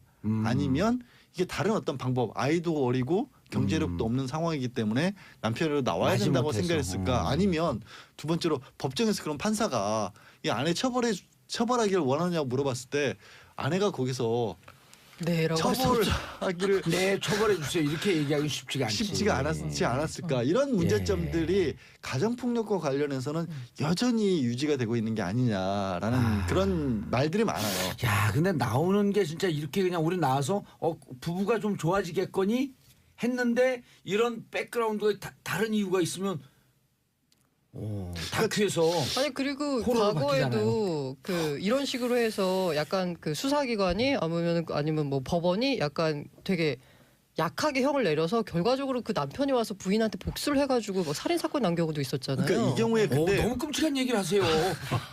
실제 있었던 일이니까. 호란사 왜 그러세요 오늘? 근데 판사들의 고민은요 뭐냐면 판사분들은 이게 비겁하게 들릴 수 있는데 이게 사건 기록이나 쭉 보면 그러면 이 남편을 격리시키고 현실적으로 봤었을 때 아주 중형은 아니지만 1, 2년 실형을 살렸을 때 그다음에 아내가 뭘 할 수 있느냐. 가정 경제를 다 아니 지금 책임지고 집행유예로 있는데 나오면은 보복을 하고 실형을 살고 나면 보복을 안 해요? 그런 보장도 없고 이걸 답하시오 오란 기자. 아내에게 그럼 뭐 어디로 가야 될 것이냐. 이런 고민을 한다요 판사들은. 그러니까 이게 아내가 국가에서 아내를 책임져 줄 수는 없잖아요 지금 상황은. 그렇죠. 그런 상황에서 그냥 남편을 1, 2년 묶어놓는다고 맞아요. 해서 그럼 뭐가 달라질 거냐. 아니 그리고 다 양보해도 아이 아빠잖아요. 그러니까 그런 그것 부분들을 때문에. 고민할 수 있게 근데 된다는 그러면은 거예요. 네. 진짜 이게 우리가 지금 얘기하는 아주 우호적 관계에서 나오지 않고 이렇게 마지못해서 불가항력적으로 나오면 그 다음에 겪을 그 고통은 얼마나 더 그러니까 중요한 거는 이 사안이 그렇다는 게 아니라 전반적인 사안을 말씀드리는 거예요. 일반적으로. 가정 폭력에 예. 있어서의 문제점은 이게 아이나 아내를 학대를 하더라도 그 이후에 이게 판사가 봤었을 때 이 아내 전업주부네 특별하게 일해본 경험도 없네.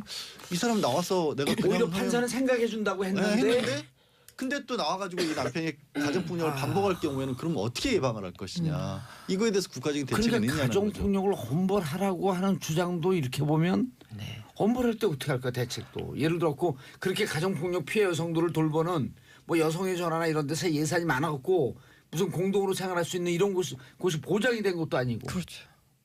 또 쉼터라고 같은 것들이 있긴 어떻게 하지만 해결해야 되나? 막상 아내 입장에서는 거기사님도 지금 막상 그렇잖아요. 네. 아 밖에선 주제에 넘어가라고 사실 이런 난리가 났는데 것도 우린 이 얘기만 계속 하고 싶고 출산 장려 이런 거하고 다 연결되는 거거든요. 이 아이가 그럼요. 한 살인가 그래요. 이제 돌진한 거예요. 그럼 당장 그런 식으로 결혼을 했었는데 결혼해서 애 낳고 보니까 남편이 이 제대로 이렇게 좀 안 한단 말이에요. 그럼 그랬을 때 여성이 취할 수 있는 방법이 뭐가 있을까? 그리고 데이트할 때는요 데이트 폭력 안 하는 사람들이 많아요. 맞아요. 결혼하는 순간 신혼여행 가면서부터 바뀌어요. 아니, 제가 옆에서 여러 번 목격했어요. 제가 했던 극단적인 경우는 진짜 한 7, 8년을 사귀었는데 네. 아무런 것도 없다가 신혼여행 가서 당일날 밤부터 손찌검을 시작하는 거예요. 이거 결혼할 때는 진짜 깜찍 욕도 안 해요. 근데 그게 본능적으로 속인 거야. 아, 제주도 가는 비행기 안에서 그냥 막 치고받고 싸우는 거 같다니까 저는 신혼여행 가는데 우울해요. 우울해요 진짜. 그래서 내가 죄송해요. 갑자기 우울한 얘기. 그래서 내가 그 남편도로 그냥 감옥 가고 싶어 그러려고 그러다가 참았네.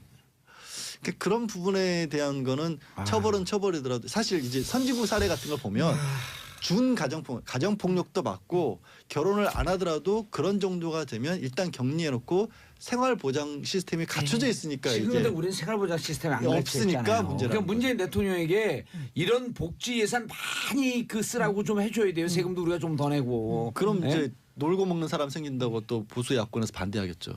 모럴 해저드라고요? 예. 모럴 해저드 하기 전에 그 입조심이나 하라 그러세요. 말 함부로 하지 말고. 제가 한 건 아니고요. 그럴까봐 걱정된다고. 왜 저를 이름이 이렇게 경희 홍씨예요? 무섭게 쳐다보세요? 아니 왜 이게 붉어? 왜 이렇게 홍씨야? 예, 알겠습니다. 처벌은 당연히 엄벌해야 한다. 그러나 격리 조치가 필요하다. 여기 귀신 씨랑 까먹는 소리예요. 뻔한 얘기를 뭐 하려고 해. 격리 조치 하려면 예산이 있어야 된다니까요. 애하고 같이 살 수 있는. 그래서 마지막으로 제 아이템과 연결을 하자면 이렇게 애 낳기가 힘들잖아요. 그런데 애 낳으라고 하잖아요. 해놓고 아이들 초등학교 그렇죠. 들어갈 때 엄마들이 15,000명이 직장을 그만둬. 그렇죠. 이게 도대체 여성 친화적인 사회예요 이게? 올 2월하고 3월 신학기 전후로 해서 초등학교 1학년에서 3학년 학생 자녀를 둔 20대에서 40대 직장 여성 중 15,000명이 직장을 그만뒀대요. 아 근데요 그만둘 왜냐? 수 있는 분은 행복한 거다. 아, 이건 또 뭐예요? 아니 그만둬갖고 지금 오늘서부터 허리띠 졸라매는 사람들한테 근데 그만 못 두는 분들도 맞아요. 있다. 그러니까 그분이 더 안타깝다 이런 그렇죠. 얘기죠. 예. 이것도 그런데 안타까운데 정말 그분이 더 안타깝다. 이것과 무관한 주제인데 프랑스가 80년 초반서부터 출산율이 역전되기 시작했어요. 올라가기 시작했어요. 그때 그 미혼모라고 얘기하지도 않고 비혼 뭐. 비혼모인데 홀로 엄마 홀로 아빠 이런 분들에 대한 사회적 인식을 바꿔놓기 시작한 거예요. 그게 실제로- 사실 양성평등으로부터 시작되는 네. 거거든요. 파트너 관계에서 나온 자녀한테도 모든 법적 지위와 그걸 다 인정을 해주고 있잖아요. 예. 결혼했냐, 엄마 아빠 이름 쓰는 난이 학교에서 없어지잖아요. 그래서 제가 드리고 싶은 말씀은 예. 네. 멘트 애 낳을 수 하시래요. 있게 애 낳을 수 있는 사회를 만들어 달라. 예, 문재인 대통령님 그렇게 해주세요. 아셨죠? 자, 저는 광고 듣고 4부 돌아오겠습니다. 채널 고정하소서. 인사하세요, 얼른. 네, 네, 고맙습니다. 감사합니다. 정봉재 정치쇼 4부 순서 들어가겠습니다. 미신타파. 지난주서부터 한 6개월 동안 재미없다가 지난주부터 재밌기 시작했어요. 그랬나요? 그 6개월 동안 뭐 하신 거야? 안 들어보니까 잘 모르겠네요. 예. 자, 심리 분석의 달인 정신과 전문의 최명기 원장님. 네, 최명기입니다. 문화 비평, 시대 비평, 경제 비평, 법률 비평 뭐든지 다 비평하는 경희대 이택광 교수. 네, 반갑습니다. 예. 택도 없이 확인하는 사람이에요. 네, 오늘 춥습니다. 자, 최명기 원장님, 정치인에게 왜 계란을 던질까? 네. 오, 진짜 이거 궁금했던 거예요. 네. 어? 계란을 왜 던질까? 계란 먹기도 힘든 건데. 그런데 이 계란이라고 하는 게 참 묘한 성질이 있는 건데요. 예. 일단 누가 내가 뭔가 누구한테 던지면은 맞는 느낌이 나야 좋아요. 딱 맞는 느낌은 나야 아프진 돼. 않고 소리는 나지. 네, 네. 빵 나고 또 많이. 아. 네. 그런데 또 맞는 느낌은 나야 되지만 그거를 갖다 하면서 내가 감옥에 가거나 내가 형을 받기는 싫어요. 물론 지금은 많이 바뀌어서 계란을 던져도 예. 알겠습니다. 얘기하세요. 네, 계란을 계속 던져도 던지세요. 피해는 있어요. 오. 그러나 그 이전까지는 관례상으로 계란 던진 거 갖고 정치인이 뭐 상대방을 고발하거나 그러면은 예. 에이 왜 저래 하면서 정치인이 오히려 욕을 먹는 분위기였거든요. 그런데 우리가 지금 왜 계란 던지는 얘기를 하죠? 무슨 사건이 있었잖아요. 네, 박지원 대표가 예. 안철수 대표 지지자한테 어디에서요? 그 목포. 목포에서 목포에서 예. 그랬죠. 저도 계란에 집중하다가 보니까 네. 목포에서 앞으로는 계란에 집중하지 마시고요. 네. 달걀에 집중하세요. 네, 목포에서 달걀을 갖다 맞았지요. 예. 그런데 되게 김대중 대통령 기념 마라톤이었었죠. 네, 예. 네. 그런데 이제 재밌는 건 그 던지신 분은 박지원 국민의당 전 대표가 박주원 의원인 줄 알고 던졌어요. 진짜요? 오늘 나왔어요. 그게. 그래서 약간 헷갈린 거죠. 오, 박주원 네, 그래요? 근데 어제 기사 주장은 그게 아니었었는데 박지원한테 던졌다는. 예, 네. 왜 안철수 대표로 이렇게 코너를 뭐냐? 네. 오, 그리고 오버일 수도 있긴 하지만 그 분이 과거에 올렸던 뭐 트윗한 동영상이라든지 영상 예, 같은 것도 예. 뭔가 이렇게 김대중 대통령에 대해서 좋지 않은 이미지를 주는 거를 갖다 올렸다라는 추가 보도도 있어서 예. 어느 쪽이 맞는지는 이제 자, 오늘 어쨌든 가려봐야 되겠죠. 안철수 대표를 공격하거나 안철수 대표를 어렵게 만드는 사람에 대해서 좀 응징의 뜻으로 네, 계란을 던진 거예요. 네. 아, 그래가지고 저는 오보가 많으니까 이런 거 참 네. 걱정이네. 뭘 믿어야 될지 모르겠습니다. 예. 네. 근데 저는 박지원 대표의 그 반응이 굉장히 의연했잖아요. 근데 저는 그 의연한 부분에 있어서는 감정적으로 잘 조절을 한 분도 있지만 처음에는 당황했지만 순간적으로 이게 나쁘지 않다는 생각이 순간적으로 막 하셨을 것 같아요. 대한민국 정치사에 있어서요 계란 맞고 정치인으로서 실패하거나 망한 정치인이 없어요. 네. 이제 거기에다가 네. 안철수 대표 같은 경우에 굉장히 신사적인 이미지를 갖고 있잖아요. 예. 그런데 오히려 그 신사적인 이미지를 갖고 있고 비폭력적인 이미지를 갖고 있는 안철수 대표의 지지자가 계란을 던졌다는 거는 이미지를 갖다 역전할 수 있는 거고요. 그리고 그 행사의 전반적인 분위기가 안철수 대표에 대해서 그렇게 호의적이지 않은 분위기였는데 거기에서 만약에 안철수 대표가 계란을 맞았다 그러면은 본인들이 오히려 굉장히 코너를 몰리고 지역 감정으로 몰릴 수 있었는데 맞아요. 그렇죠. 오히려 본인이 맞음으로 인해서 사태를 갖다 역전시킬 수 있고 안철수 대표를 갖다 더 심리적으로 궁지에 몰 수 있게 됐고 더 당당하게 됐기 때문에 오히려 의연하게 대처하고 예. 마음속으로는 야 이거 오히려 잘된 일이잖아라고 생각하셨을 것 같아요. 우리 속담에도 그런 말이 있잖아요. 맞은 사람은 발 뻗고 자지만 때린 놈은 발 뻗고 못 잔다. 그러나 실제로 상담을 해보면 그렇지 않아요. 오, 상담해보면은 왜 하필 계란인가 해서 또 이제 자기 병원 얘기로 가지 마시고요. 네. 왜 하필 계란이에요? 계란을 왜 던지냐고요 도대체. 아 그래서 예. 사실은 마음 같아서는 계란보다 더 심한 걸 던지고 싶어요. 이게 정치인을 그러나 법적으로도 살짝 피하고 네. 효과는 극대화시키고 네 어, 그렇기 때문에 응징의 뜻도 있고 네 그러면서 뻥 터지고 그런 다음에 약간의 재산상의 피해도 줘요. 옷을 세탁해야 되니까. 그래서 그거는 좀 사족처럼 달린 것 같은데. 사실 그 계란 던지는 것도 불법입니다. 사실은 미국 같은 데는요 지금 계란도 테러 행위로 지금 돼 있고요. 그러겠네요. 저스틴 비버가 이제 아시는 것처럼 이웃에다가 예. 계란 던졌다가 엄청난 배상금을 물어줬잖아요. 오. 그래서 사실 계란을 던졌을 때 이제 재물이나 이렇게 그 재산에 손괴를 입힐 수가 있죠. 특히 뭐 페인트 같은 경우 또는 뭐 자동차 같은 거 던져놔서 굳어버리면 잘 안 지기 때문에 페인트가 벗겨질 수도 있고 예. 그리고 또 그게 뭐 아주 운 나쁘게 예. 그분 눈으로 들어갔다 그러면 또 크게 망막 손실을 네. 오길 수 있기 때문에 오, 아주 위험한 법적으로는 흉기네요. 못 던지게 돼 있어요. 예. 근데도 던지는 거죠. 그리고 또 뭐 날개를 던졌다고 맞았다고 해가 고소한 사례도 별로 없기 네. 때문에 예. 아직까지는 근데 이제 과거에는 밀가루도 많이 뿌렸거든요. 그렇죠. 네. 밀가루도 많이 뿌렸고 졸업식 때는 왜 또 밀가루 뿌려요?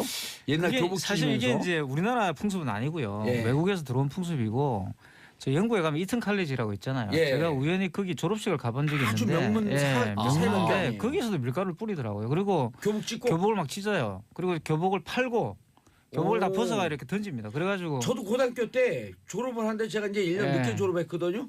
근데 우리 동기들이 이제 미리 우리도 그랬죠. 졸업한 친구들 예. 갖고 제 교복을 다 찢고 막 밀가루 뿌리고 그게 이제 새 그래서 출발의 좋았어요, 새 그래서. 출발의 의미였어요.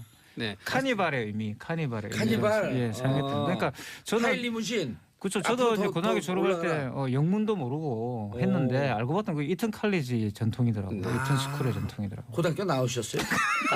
그러니까 이게 우리가 닭이 있고요. 예. 닭보다도 어린 거죠. 갑자기 계란에 집중해.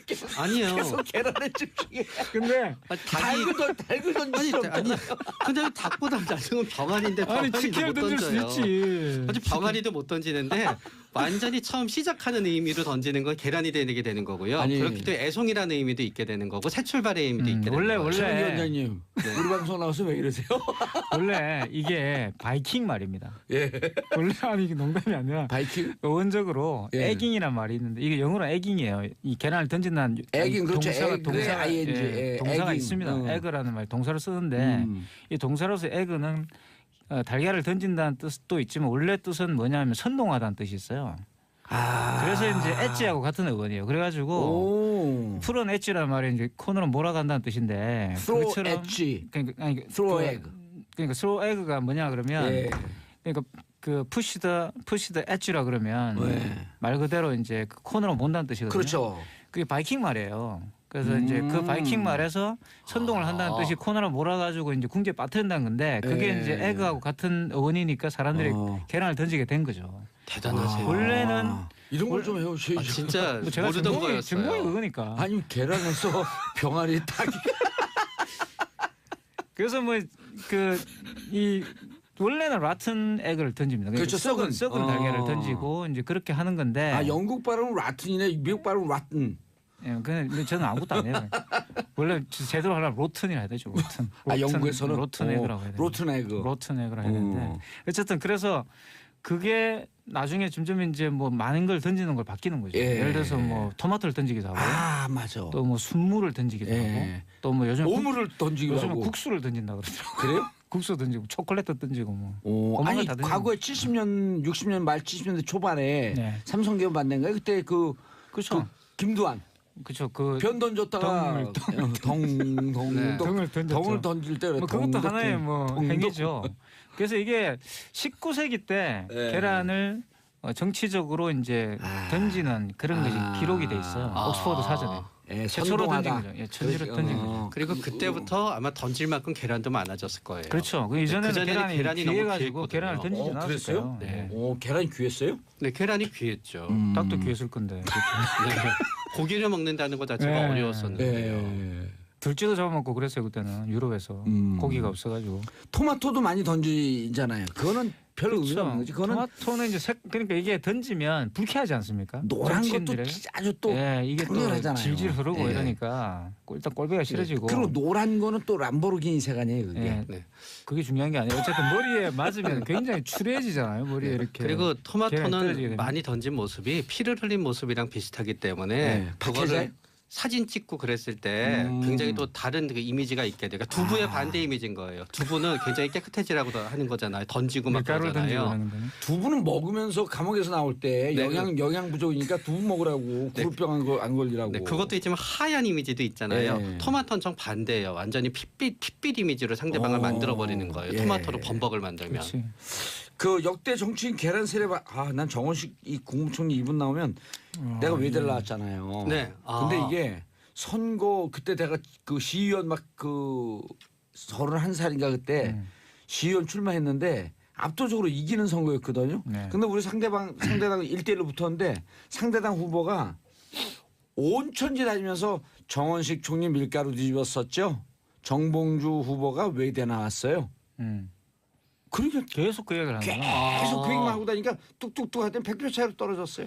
그게 선거에서 그런 식의 인신 공격이 맥히는 전형적인 그 흑색 전략에 당하신 거예요. 아 맞죠. 그리고 총리가 가서 20대 초반의 대학생들한테 밀가루 뒤집어 쓰면 그리고 막 이렇게 끌려다니는 박해자의 모습 아니에요. 네. 거두절미하고 이거는 또 우리 유교 국가에서 그러니까 무리하고 왜 버릇없고. 지금 아마 청취자분들께서는 왜 그런 일이 일어나 잘 모르실 수 있는데 91년도입니다. 예. 사실 이때 저도 이제 강경대 열사가 그때 91년도에 그 전남대에서 전대 그 출정식이 있었어요. 예. 출범식이 있어가지고 많은 학생들이 광주로 갈 때였거든요. 예. 그때는 강경대 열사가 이제 그런 시위에 참여하다가 이제 이 솔직히 말하면 이제 됐는데. 사실은 이제 의문사를 한 거죠. 예. 행방불명 그러니까 이제 됐는데 어디 네. 다리 밑에서 발견됐는데 익사라고 발표했죠.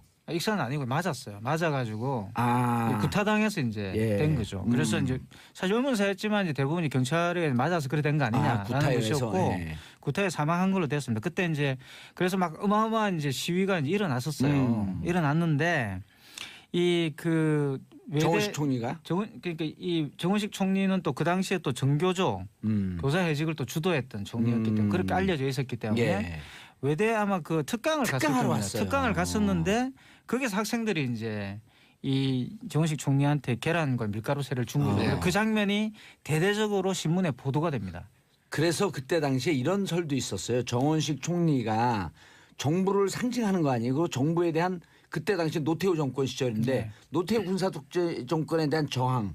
그런데 정원식 총리가 왔는데 뻔히 그런 상황을 알고 특강을 취소하지 않고 온 게 유도된 거 아니었었냐라고 하는 그렇죠. 음모론도 있었죠. 네. 그래서 이제 그 모습이 우리가 그냥 계란이라고 생각하지만 이제 우리 청취자분들이 사진에 클릭해 보시면은 굉장히 딱 사진 찍어서 굉장히 처참한 모습이 나오는 거예요. 살벌했어요. 네, 그러면서 마치 정부가 이렇게 약화가 돼 있다는 이미지를 주게 되니까 우린 다시 우리한테는 강한 정부가 필요하다는 어떤 메시지를 갖다 주게 된 거예요. 그러면서 그 이후에 뭔가 사태가 반전되는 거에 대한 일종의 명분을 갖다 일부러 이제 명분을 생산하게 된 거죠. 예. 그리고 그때 김기설 씨 그 계속 이렇게 막 투신 자살하고 그런 군사 독재 정권 물러가라. 네. 그럴 때 박홍 서강대 총장이 죽음을 배우하는 배우 세력이 있다. 그래서 김지아 시인은 죽음의 구판을 중지하라. 그도 치워라. 뭐 이러면서. 그러면서 공안 정국이 쫙 네. 시작하면서 민주운동 세력을 다 잡아갈 때. 그렇죠. 그러니까 이제 그 강경대 학생 사망 이후에 예. 이제 상당히 이제 그 공권력이 자기의 어떤 그 이 정당성을 상실하고 있을 때였잖아요. 맞아요. 그런데 이제 정원식 총리 사건으로 인해서 그것이 분위기가 반전되는 겁니다. 역사를 바꾼 계란 세례였었어요. 그러니까 이제 그러면서 이제 그쵸 굉장히 학생 운동이 이제 공주에 몰리게 되는 그런 사건이 된 거죠. 김기설 씨 유서대필 사건이라고 하면서 강기훈 사건 그 유명한. 예, 그 유명한 강기훈 사건이 일어나게 되죠. 또 김영삼 전 대통령 빨간 페인트 계란 이건 또 뭐예요? 이것도 이제 99년도에요. 김영삼 전 대통령이 이제 빨간 페인트가 든 계란을 얼굴에 맞는데 공항에서 그때 대통령 그만둔 다음 아니에요. IMF 경제 위기를 초래했다. 한 시민이 이제 공항까지 따라가가지고 던진 사건이죠. 페인트를 던졌어요? 네. 아니 그러니까 계란에 페인트를 넣었어요. 주입을 해가지고 그걸 던진 거예요. 보통 실력이 아니네. 뭐 그래도 굉장히 그때 뭐 크게 이슈가 되진 않았습니다. 워낙 이제 김영삼 전 대통령에 대한 인기가 많이 떨어져 너무 많이 떨어져 있어가지고 큰 이슈는 되지 못했고 사실 노무현 전 대통령도 계란 세례를 받았죠.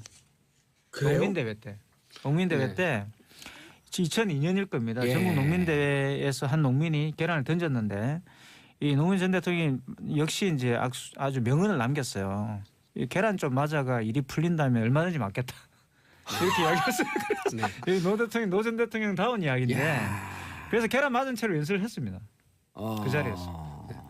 그리고 그렇게 심리적 여유가 났었던 이유는 예. 원래 민주화 운동을 하셨던 분이고 농민들에 대해서도 굉장히 본인이 우호적이었죠. 우호적이었던 거예요. 그렇기 때문에 본인이 원래 우호적이고 노력했던 사람한테 이렇게 당했기 때문에 그 부분에 있어서는 포용력이 생긴 거예요. 이건 오해야. 결국 내 진심을 알아주면은 바뀔 수 있을 거야라는 데서 예. 화내지 않고 오히려 굉장히 다른 마음이 들었던 거죠. 그거는 상황을 객관적으로 보는 건가요? 아니면 노무현 대통령한테 우호적 감정 때문에 약간 경도돼서 해석이 된 건가요? 근데 또 의외로 노무현 전 대통령이 예. 본인한테 적대적인 사람이 본인을 갖다 공격했을 때는 예. 또 굉장히 분노하는 예를 들면 기억이 안 나죠. 네, 얘는 그런 데는 저는 거의 안 들어요. 저는 노무현 전 대통령의 특징이 아주 잘 드러난다고 예. 봅니다. 왜냐하면 노무현 전 대통령 이런 거예요. 사실 이분이 민주화 운동도 해봤고 예.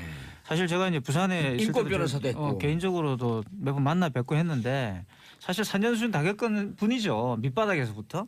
근데 이분이 이제 사실 뭐 전국 농민대회를 주도했던 사실 전농 그 당시엔 전국 농민회. 네, 지금도 있어요. 뭐 전문이. 그분하고도 친했어요. 근데 이제 본인은 대통령이 돼가지고 그 자리를 다시 가가지고 이제 집회의 사회자가 아니고 예. 대통령으로 가가지고 그럼 그 자리에 2003년인가 선이 그때쯤 됐을 텐데 2002년에 2002년에 12월에 선거가 있었으니까 2003년이겠네요. 2003년쯤 됐을 거예요. 그래서 거기에서 어떻게 보면 이런 거죠. 내하고 이제 정봉주 그 봉도사하고 친한데 입장이 바뀌었다 이거죠. 예. 이치가 바뀌어가지고 만나가지고 야 우리 뭐 다 아는 사이에서 왜 그래? 라는 이런 생각이 있는 거죠. 노무현 전 대통령. 최명기 원장님. 네. 근데 회식 때 왜 안 나오셨어요? 그 무슨 저는 심리예요? 다 저런 모여 게 있는데. 이제 입장이 바뀌는 환자분을 거죠. 진료하기 위해서 환자분과 다들 한 약속은 모였는데 바꿀 수가 없어요. 아니 그 사람들이 그 최명기 원장의 심리 상태를 괜히 더 위대해 보이려고 빠진 거 그렇지 아닌가? 원래 이제 주가를 올리기 위해서 아니에요. 예. 12시부터는 환자분을 진료해야 되기 때문에 그날 어쩔 수가 없었어요. 죄송해요. 알겠습니다. 자, 우리 친한데 그 얘기 계속. 그래서 이제 다시 말하면 노무현 전 대통령이 이거죠.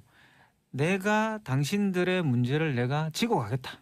이런 의식이 좀 있어요. 노무현 전 대통령 보면은 항상 그 발언해 놓은 그런 그렇죠. 것들 자기가 보면 스스로 책임지려고 내가 하고. 책임지고 가고 음. 내가 사실 이 모든 것 왜냐하면 마지막 그 앞 세대의 마지막 그 대통령이 되겠다 그랬잖아요. 예. 마지막 정치인이 되겠다고 했잖아요. 예. 그런 맞아요. 그런 어. 이야기가 있는 거죠. 과거의 패단을 내가 다 안고 가겠다. 예. 내가 모든 걸 희생하겠다. 구정치의 마지막 세대가 되고 막내가 되고 싶다. 그렇죠. 막내가 되고 싶다 이렇게 이야기했단 말이에요. 이제 그런 것들이 대단히 중요한 발언들이었죠. 알겠습니다. 샵 1035. 요즘 안 했더니 샵 1035를 안 했더니 이게 입에 안 붙네.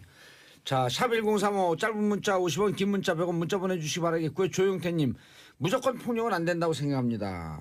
아, 무조건 안 되죠. 1595님 법적으로는 안 되지만 얼마나 미우면 계란을 던지겠어요. 유유. 자, 그리고 우리 작가님들이 이렇게 물어봤어요. 계란이 아니라 돌멩이를 던지게 되면 어떻게 되죠? 감옥 가좀 뭘 어떻게 돼요? 깨져갖고. 테러입니다. 이걸 질문이라고 네, 해요? 이거는 돌멩이를 네. 던지는 순간 그럼 테러죠, 이거는. 그거는 올바르지 않고요. 왜요? 이렇게 물어보죠. 왜 그 계란을 던져요? 폭탄을 안 던지고. 그럼 테러예요. 다 감옥 가요. 사람 막 갇히고. 물론 이제 뭐 큰일 상황에 나는 따라 거예요, 다를 수 그거는. 있지만 특정 정치인을 향해서 돌멩이를 던질 이유는 없죠. 그냥 표를 던지시면 되죠, 그냥.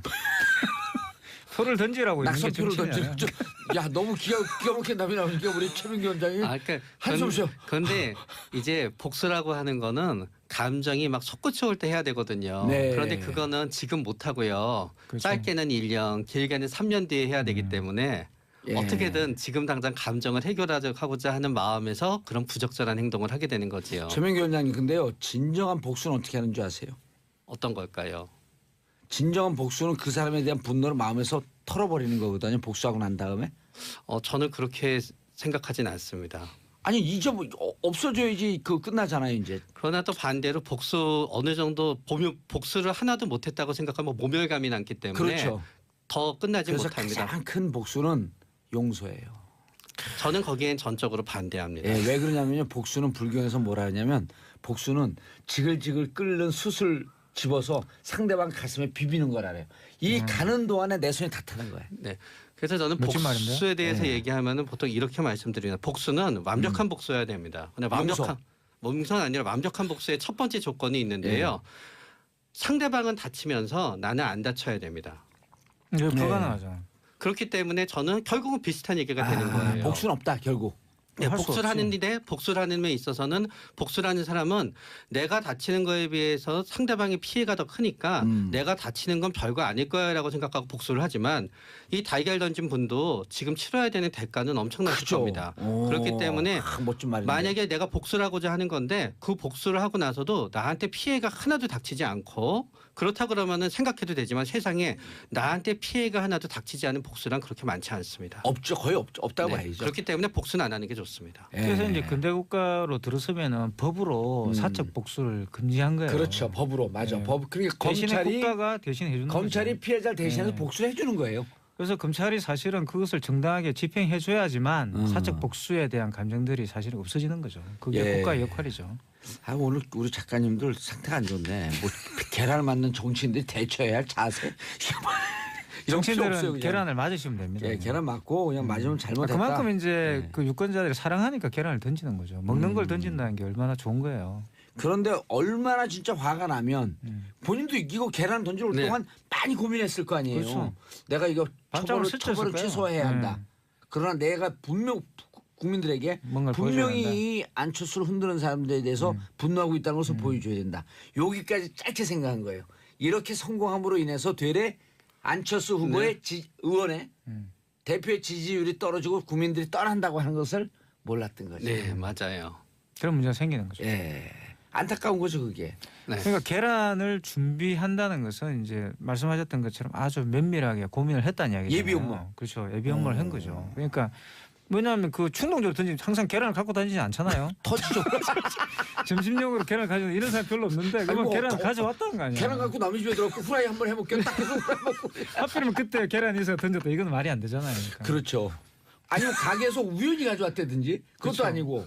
근데 그런 게 말이 안 되죠. 아마 그 계란을 얘기를 다 던지기 할 위해서 것 가져온 같아요. 거죠. 피의자이신 분은 왜요? 가게에서 우연히 가져왔다고? 아마 다 한 번씩 얘기하실 아니면 거예요. 어디에서 후라이 한번 해먹으려고 계란 들고 왔는데 딱 보여갖고 계란을 던졌다? 그렇죠. 네, 범죄인들은 이거는 뭐 다 사람을 그렇게 잘못하러 얘기해요. 갔다는 그럼 거. 그렇게 형사가 말할 수 있겠죠. 그게 말이에요. 막걸리에 오늘 점심에 막걸리나 가서 드세요. 그래서 이제 계란을 던지는 행위는 상당히 정치적 행위는 맞습니다. 예. 알겠습니다. 자, 최명기 원장님, 이태강 교수님, 꾸벅 인사주세요. 네, 네. 감사합니다. 예. 자, 저는 내일 10시 50분에 10시 5분에 다시 찾아뵙겠습니다. 평화를 살아가는 대한민국 국민 여러분, 날이 춥습니다. Don't worry. 피해